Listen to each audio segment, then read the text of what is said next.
ఒక్కలో మంచి ఆదాయం ఉందా? అక్కడ కొబ్బరి చెట్లు ఎక్కువ ఆదాయం ఉంది. సార్ ఇది నీట్‌గా చూసుకుంటే అంతా హ్మ్. 100% చెట్టు అంతా వచ్చేసిందంటే హ్మ్. ఒక్కలోనే ఎక్కువ ఉంది సార్. ఎక్కువ ఆదాయం. మినిమమ్ అంటే హ్మ్. 7,00,000 నుండి 9,00,000 వరకు వస్తుంది సార్. ఒక ఎకరానికి ఈ 1200 చెట్లకి. 1200 చెట్లు. 1.5 ఎకరానికి. చెట్లకి.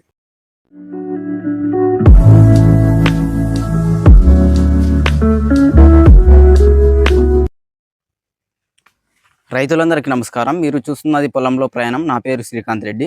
మనం ఈరోజు ఒక్క సాగు విధానం గురించి తెలుసుకుందాం. ఈ ఒక్క సాగు విధానంలో ఎలాంటి విత్తనమును ఎంపిక చేసుకున్నారు, అలాగే వీటి మెయింటెనెన్స్ ఏ విధంగా ఉంటుంది, వీటి ధరలు మార్కెట్లో ధరలు ఏ విధంగా ఉంటాయి, వీటికి ఎంత విస్తీర్ణంలో సాగు చేస్తున్నారు, నీటి యాజమాన్య పద్ధతులు ఏ విధంగా ఉంటాయి అనే విషయాలు మనం వారి మాటల్లోనే అడిగి తెలుసుకునే ప్రయత్నం చేద్దాము. అన్న నమస్తే అన్న. నమస్తే. అన్న మీ పేరు? నా పేరు కె. శివన్న అని, బండమీదపల్లి, కుందుర్పి మండలము, అనంతపురం జిల్లా. అన్న ఎంత విస్తీర్ణంలో సాగు చేస్తున్నారు ఈ ఒక్క? మేము 1.5 ఎకరాల్లో సాగు చేస్తున్నాం సార్. 1.5 ఎకరా. ఒక చెట్టు ఎంత మీకు ధర పెట్టారు? చెట్టు వచ్చేసి మాకు 50 రూపాయలు ఒక చెట్టు పడింది ఒక సార్. చెట్టు. ఏ వెరైటీ ఇందులో? ఇది మంగళ వెరైటీ సార్. మంగళ వెరైటీ. ఎట్లుంటుందన్న మంగళ వెరైటీ? మంగళ వెరైటీ బాగుంటుందని చేసినాము. ఫస్ట్ క్రాప్ కొన్ని చెట్లు వచ్చినవి. మాకు ఇంకా పూర్తిగా తెలియలేదన్నమాట ఈల్డ్ ఎట్లా వస్తుందని. ఈసారి తెలుస్తుంది. ఈసారి 70% వచ్చేస్తుంది. ఇప్పుడు ఇవి ఎన్ని సంవత్సరాల చెట్లు? ఇదా 5 ఏళ్ళు సార్. 5 ఏళ్ళ చెట్లు. 5 ఏళ్ళ చెట్లు. ఎట్లా క్రాప్ ఎన్ని సంవత్సరాలకు వస్తుంది? 5 ఏళ్ళు అంటే 4వ సంవత్సరంలోనే కొన్ని చెట్లు వచ్చినాయి సార్. 4వ సంవత్సరంలో 90,000కి ఇచ్చేసాం. ఓన్లీ గుండాగుత్తికి ఇచ్చేసినాం. తోటంతా 1.5 ఎకరా కలిపి. ఒక ఎకరానికి ఎన్ని మొక్కలు పట్టింటాయి? మాకు 1.5 ఎకరాకి వచ్చేసి 1200 మొక్కలు పట్టినాయి. 1200 మొక్కలు పట్టాయి. ఎంత డిస్టెన్స్ లో పెట్టుకున్నారు? మేము 8x8 సార్. 8x8 ట్రాక్టర్ పారేటట్లా. లేబర్ ప్రాబ్లం అని చెప్పేసి లోపలికి ట్రాక్టర్ ఎరువులు మంచి చెడు పోయేదానికి, ట్రాక్టర్ పోయేదానికి 8x8 అయితే ట్రాక్టర్, పెద్ద ట్రాక్టర్ పోతుంది సార్. వెళ్తుంది. మట్టి తోలేదానికి, ఎరువు తోలేదానికి కూడా దీంట్లోనే పోతుంది సార్. ఎట్లుంటుంది దీంట్లో కూడా ప్రాసెస్? మీరు నాటుకునేటప్పుడు ఎట్లా? నాటుకునేటప్పుడు సార్ మేము ఏం చేసినామంటే పిట్ తీపిచ్చినాం అనమాట. పిట్ అంటే 3 అడుగులు పిట్ లోపలికి తీపిచ్చినాము. ఆ పిట్కి వచ్చేసి మేము 10 రూపాయలకి అట్లా ఇచ్చినాం సార్. తీసేదానికి 10 రూపాయలు ఇచ్చినాము. పసులు ఎరువు వేసినాం సార్. ఒక 2 కేజీలు పసులు ఎరువు, ట్రైకోటర్మేట్ పౌడర్ వేసినాం సార్. అంతే. అందరూ ఒక చెట్లు ఎక్కువ నీరు ఎక్కువ ఉండాలి, లేకపోతే చాలా ఇబ్బంది అవుతుంది అంటారు. ఎట్లా ఉంది? సో నీళ్ళు అయితే ఎక్కువే ఉండాలి సార్. బట్ దాన్ని మనం కొంచెము మనం చేసుకునే దాంట్లో కూడా ఉంది. ఎట్లంటే ఈ మల్చింగ్ వస్తుంది సార్. ఈ గెర్రెలంతా కప్పితే ఈ తేమ శాతం ఎలాబరేట్ కాకుండా ఉంటుంది అనమాట. కొప్పల్లా. నెక్స్ట్ వచ్చేసి మేము జనం వేసినాం చూడండి. జనం ఎందుకు వేసినామంటే సూర్యకిరణాలు పడి ఈ తేమ శాతం పైకి ఆవిరి కాకుండా ఉండాలని చెప్పేసి మొత్తం నేలని పచ్చదనం చేసినాం. అందుకే జనం వేసినాము. జనము, అలసంద, తీగ జాతులు ఉన్నాయి చూడండి. ఇవి సూర్యకిరణాలు కిందికి పడకుండా తేమ ఆరిపోకుండా చేసినాం సార్. ఇది మన్ను ఎన్ని సంవత్సరాలకు ఒకసారి తోలుతారు? మేమైతే ఒకసారి తోలాం సార్. ఇప్పుడు ప్రస్తుతానికి తోలి దానికి అంతా వేసినాం సార్. అంతా ఒకసారి తోలిండదు. దీనికి పెట్టుబడి ఖర్చులు మీకు ఎంత ఖర్చు వచ్చింది? పెట్టుబడి అంటే దీనికి 50 రూపాయలు ఒక చెట్టు సార్. 1200 చెట్లకు చూడండి సార్. ఎంత 60,000 వచ్చిందా? 12,000 మొక్క పెట్టిన దానికి వచ్చింది సార్. ట్రాన్స్పోర్టేషన్కి 4,000 వచ్చింది సార్. మరి దీనికి ఇవి ఈ స్టిక్స్, చిన్న చెట్లకి స్టిక్స్ పెట్టాలి సార్. కట్టేదానికి అవి 2,000 వచ్చింది సార్. స్టిక్స్ పెట్టేసి దాన్ని ఈ డ్రిప్కి సార్. డ్రిప్ అంటే మనము నీళ్లు తక్కువ ఉండే కాబట్టి మన ఏరియాలకి 6 చెట్లకే పోయేటట్లు చేసినాం చూడు సార్. నీళ్లు తక్కువ వచ్చినాయి అనుకో బోర్లో, ఈ 6 చెట్లకే పోవాలా. 6 చెట్లకే పోవాలి, ఎక్కువ చెట్లు పోకూడదు. అట్లా తక్కువ చెట్లలో తక్కువ నీళ్ళు ఎక్కువ దీనికి చేసేదానికి డ్రిప్ చేసినాం సార్. దానికి ఒక 50,000 వచ్చింది సార్ ఖర్చు. చూడు సార్. ఈ విధంగా ఇక్కడ నుండి ఆ 6 చెట్లకి మళ్ళీ 6 చెట్లకి అక్కడ. నెక్స్ట్ మనకు నీళ్లు తక్కువైనట్ల 6 చెట్లకి ఇడ్చుకోవాలి. మనం ట్యాంకర్ తో తోలినా కూడా 6 చెట్లకు పోతాయి సార్. 6 ఆ లైన్ కంతా పోతాయి. అట్లా చేసినాం సార్. ఎట్లా ఉంటుంది ఇది దిగుబడి? సార్ బాగానే వస్తుందని అనుకుంటాం సార్. నేను ఫస్ట్ క్రాప్ చూసినాను, కొన్ని మొక్కలు మాత్రం వచ్చినాయి. ఈసారి 70% వచ్చింది. అంతా చూడు సార్ ఇట్లా వచ్చింది కాబట్టి నెక్స్ట్ సార్ అంతా తెలుస్తుంది మాకు, దిగుబడి ఏమాత్రం వచ్చిందని తెలుస్తుంది సార్.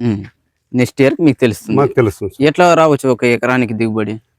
ఎకరానికంటే మనకు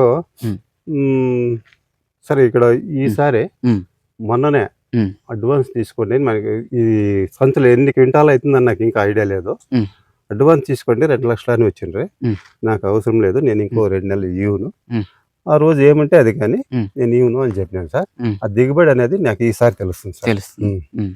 ఎట్లా మార్కెట్లో ఏ విధంగా ఉంటుంది వీటికి డిమాండ్? మార్కెట్ వచ్చేసి 6,500 నుంచి ఉమ్. 7,500 వరకు ఉంటుంది సార్. ఇట్లా ఇంత ఉండక ఒక్క, ఇదే ఉండు అది రెడీ చేసిన మొక్క అయితే ఉమ్. 60,000 నుండి 70,000 వరకు ఉంది సార్. రెడీ చేసి రెడీ అంతా మొత్తం కలర్ అంటించి మార్కెట్లోకి పోయేది ఉమ్. 70,000 వరకు ఉంటుంది సార్. ఉమ్.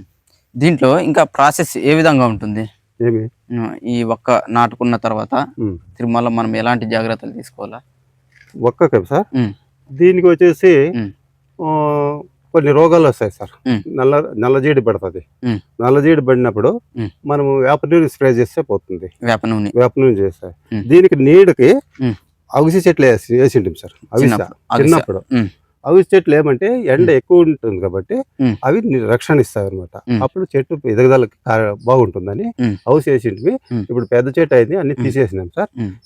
దీనికి ఇప్పుడు జనం వేసినాం సార్. ఉమ్. ఇప్పుడు ఈ 1.5 ఎకరానికి కలిపి ఉమ్. ఎంత వాటర్ ఉండాలి? దీనికేం సార్ 2 ఇంచెస్ అయితే చాలు సార్, సరిపోతుంది. సరిపోతుంది సార్. ఉమ్, మేము ఇట్లా చూడు నేలకు పారేసినాను ఎండాకాలంలో. ఉమ్, ఎండాకాలంలో వచ్చేసి ఉమ్, నేలకు పారేసిన, ఉమ్, నైట్ వచ్చేసి డ్రిప్ చేస్తా ఉన్నాను. ఉమ్, 2 ఇంచుల నీళ్ళు అయితే చాలు 1.5 ఎకరాకి. ఉమ్. 2 ఇంచులు వేసి సరిపోతుంది. సరిపోతుంది సార్. సార్ ఇది తక్కువ, 1 ఇంచు రాని నీళ్ళు ఉమ్, పనిచేసిన 1 ఇంచు నీళ్ళు వస్తే ఉమ్. మన 6 చెట్లకే పోతుంది. ఉమ్, నీళ్ళు పూర్తిగా నిలబడితే ట్యాంకర్తో ఇడిచినా ఉమ్, మనం 6 చెట్లకి ఈ ప్రాంతానికి మాత్రం పోయేటట్లా ఉమ్. తక్కువ చెట్లకు పోయేటట్లు చేసినాము. ఉమ్, అకస్మాత్ బోర్లు ఏమైనా ఫెయిల్యూర్ అయితే ఉమ్, ఈ పని చేస్తామని తక్కువ దీంతో డిస్టెన్స్లో చేసినాము. ఉమ్. ఇంకా ఈ ఒక్కకి ఎలాంటి రోగాలు ఎక్కువ వచ్చే అవకాశం? దీనికి సార్ దీనికి ఉమ్. దీన్ని ఏమంటారంటే నుసి రోగం అంటారు. ఉమ్. ఇది చూడు నల్లగా అవుతుంది చూడు. ఉమ్, గెర్రి గెరి కాదు సార్, ఒక్క సీడ్ దాంట్లో ఉన్నది నల్లగా అయింది. నల్లగా అవుతుంది చూడు సార్. ఉమ్, ఉమ్, దానికి ఉమ్. వేప నూనె కొడితే సరిపోతుంది సార్. వేప నూనె. ఉమ్. స్ప్రే చేయాలి సార్. ఉమ్. వేప నూనె నేను ఒకసారి స్ప్రే చేసినాను సార్ మన, ఎందుకంటే ఒంబాలు ఏడ్చింది, దానికి అటాక్స్ కాకూడదని ఉమ్. నేనంతా ట్రాక్టర్తో స్ప్రే చేసుకొచ్చినాను సార్. సంవత్సరానికి ఒకసారి వస్తుందా క్రాప్? సంవత్సరానికి ఒకసారి. ఒక్కలో మంచి ఆదాయం ఉందా? అక్కడ కొబ్బరి చెట్లు ఎక్కువ ఆదాయం ఉంది. సార్ ఇది నీట్గా చూసుకుంటే అంతా 100% చెట్టు అంతా వచ్చేసిందంటే ఉమ్. ఒక్కలోనే ఎక్కువ ఉంది సార్. ఎక్కువ ఆదాయం. మినిమం అంటే ఉమ్. 7 లక్షల నుండి 9 లక్షల వరకు వస్తుంది సార్. ఒక ఎకరానికి ఈ 1200 చెట్లకి 1200, 1.5 ఎకరానికి. చెట్లు. ఇప్పుడు మీరు ఒక్క సాగు చేసేటప్పుడు ఇంకా ఏమైనా అంతర పంటలుగా ఏమేమి సాగు చేశారు? అందరి పంటలకు మేము ఇదే వేసింటాం సార్. బొప్పాయి వేసింటే బొప్పాయి వేసి బొప్పాయి అయిపోయింది, చెట్టు ఉమ్. పెద్ద అయిందని తీసేసినాము. తీసేసి. మిరప పెట్టింటే ఉమ్. మిరప కూడా తీసేసినాను. ఉమ్. ఇప్పుడు వేరేదన్నా మనం ఏదైనా కూరగాయలు అవి ఇవి మా ఇంటికి పండించుకుంటాము. జనం వేసినాము అంతా సార్. అన్న ఈ సున్నము ఎందుకు పూసుకున్నారు? ఇది సార్ ఇది ఎండాకాలం వచ్చినప్పుడు ఉమ్. ఈ వీపు పగులుతుందని చెప్పేసి చూడండి, వీపు. వీపు పగులుకున్నట్ల ఉమ్. ఈ సున్నము తంపు వస్తుంది అనమాట. ఉమ్. ఈ సున్నములకి మేము ఉమ్. మైదా పిండి, ఉమ్. బెల్లము, ఉమ్. కొంచెం వేప నూనె. వేప నూనె. వేప నూనె ఎందుకు వేస్తామంటే ఉమ్. బూజు తెగులు ఉంటాయి, చిన్న చిన్న సిలిండర్ సన్నవి, ఉమ్. ఉమ్. అవి పోయి అది వేస్తే ఉమ్. చిన్నవన్నీ పోతాయి. ఉమ్. దానికి ఈ సున్నాన్ని ఉమ్. ఎండాకాలం తంపుగా ఉంటుందని ఉమ్. పూపిసినాం సార్. ఇది రక్షణ కోసం. రక్షణ కోసం, దీని ఉమ్. రక్షణ, కాండ రక్షణ కోసము. ఉమ్. నెక్స్ట్ వచ్చేసి ఉమ్. ఆ బారిలో ఉంచండి సార్, ఎండ తగులుకున్నట్ల. ఉమ్. ఉమ్. ఇంకా ఏమన్నా తగిలితే ఉమ్. గేర్లు కట్టినాం చూడండి సార్. ఉమ్. ఎండ తగులుకున్నట్ల ఈ సైడ్ ఇట్లా ఉమ్. పడమటి సైడ్ గెర్రెలు కట్టినాం ఎండ తగులుకున్నట్ల. ఉమ్. ఆ గెర్రెలు కడితే ఉమ్. వీపు పగులుతుంది, చెట్టుకి రక్షణ ఉంటుంది. రక్షణ. దానికే ఉమ్. ఇది సున్నము అట్లా కొట్టినాం సార్. ఇది చెప్తున్నారు అన్నగారు. ఒక్క చెట్లు కూడా కొబ్బరి చెట్ల కంటే ఎక్కువ ఆదాయం ఉందని కూడా చెప్తున్నారు. ఇది ఒక సంవత్సరానికి కలిపి ఇప్పుడు 85,000కి ఇచ్చేసామని చెప్పారు ఉండే గుత్తకి. తర్వాత 25% వచ్చింది ఇప్పుడు కటింగ్కి. మళ్ళీ ఇప్పుడు వచ్చేసి 75% వచ్చిందని కూడా చెప్తున్నారు. తర్వాత ఆదాయం వచ్చేసి పెరుగుతూ పోతుంది అని కూడా చెప్తున్నారు. ఒక్క సాగు విధానంలో ఇప్పుడు కొబ్బరి చెట్లతో పోల్చితే అది 3 ఎకరాల్లో దిగుబడి, ఇది 1.5 ఎకరాలోనే వస్తుందని కూడా చెప్తున్నారు. ఈ విధంగా ఒక్క చెట్లు సాగు చేసుకుంటే మంచి ఆదాయం ఉందని కూడా చెప్తున్నారు. నమస్తే అన్న. నమస్తే. మరొక పంట సాగుతో మనం మళ్ళీ కలుసుకుందాం. అందరికీ ధన్యవాదాలు.